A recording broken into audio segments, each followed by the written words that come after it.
Ààrẹ Tinubu ti yan ènìyàn 13 tuntun gẹ́gẹ́ bí ìgbìmọ̀ alámòjútó ilé ìgbìmọ̀ aṣòfin lórílẹ̀‐èdè yìí.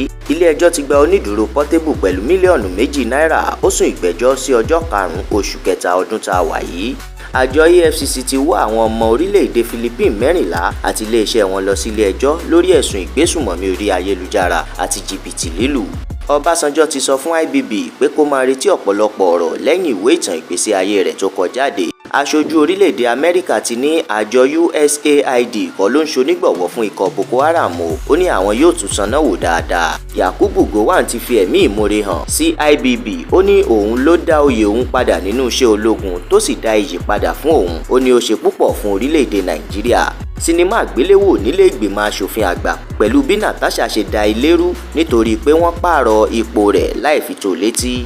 MKO Abiola jáwé olúborí nínú ètò ìdìbò June 12, 1993 lóòótọ́ ni o. IBB ló padà fi àṣírí yìí léde.